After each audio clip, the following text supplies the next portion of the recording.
আমি কি দিয়া বুঝাইতাম? আম পাতা, জাম পাতা, বড়ই পাতার কোনো অভাব নাই। কোনো পাতা দিয়া বড়ই, কোনো পাতা দিয়া গরম জল করে না।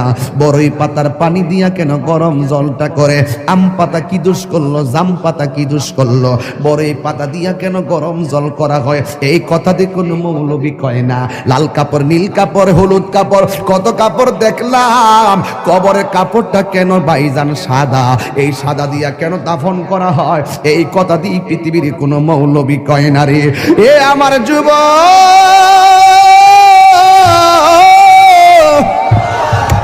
কি দিয়ে বুঝাবো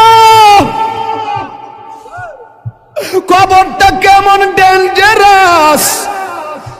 কি দিয়া বুঝাবো মরণটা কত কঠিন? কি দিয়া বুঝাবো তাহিরের যে একটা দিন চলে যাওয়া মানে হলো আমার জীবন থেকে চিরদিনের জন্য দিনটা চলে গেছে। কোটি টাকা দিয়েও এই ঘন্টার সময়টা আনতে পারতাম না। এখন আমি শ্বাস ফালাইতাছি, 1 টাকা বিল দেওয়া লাগে না।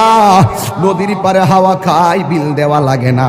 পল্লী বিদ্যুতের ফ্যান বাতাস খাইলে বিল দেওয়া লাগে। আইসিইউতে ঢুইকা গেলে দিনে 50,000 টাকা গোনা লাগে। আমার আল্লাহ যে কত নিয়ামতের বাতাস আমরারে ঢুকাইতাছে, বাইরে কইরাইতাছে, 1 টাকা বিল নেই না। আল্লাহ কয় বিল লাগতো না, শুধুমাত্র তোরা 5 বার আইসা কপালটারে মাটির মধ্যে লাগাইয়া দিবি। সুবহান রাব্বিয়াল আলা বলবি।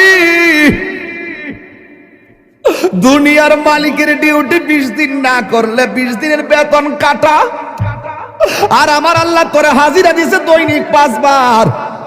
1 মাসও হাজিরা দেও না, 2 মাসও দেও না, মাঝে মাঝে সিটারি হাজিরা দাও।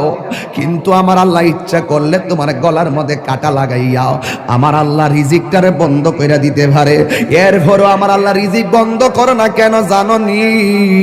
কারণ হলো আমার আল্লাহ কয় আমি আল্লাহ তোরে মায়া কইরা বানাইছি, মায়া লাগে।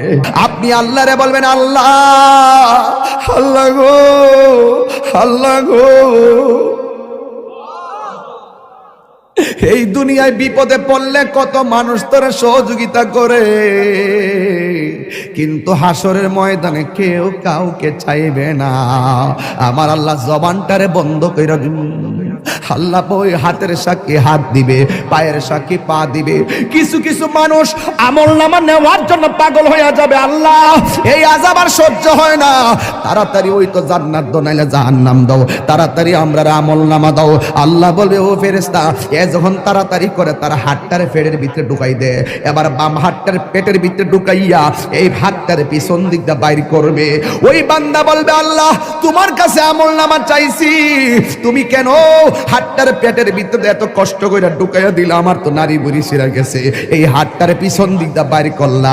আল্লাহ বলবে তুই না আমলনামা চাইছস, তাহলে পিছন দিক দিয়ে তাকায়া দেখ। এবার ডাক দিয়ে বলবে আল্লাহ আমি তো তাকাইতাম পারি না, পিছনে কি দিছো আমি তো দেখি না।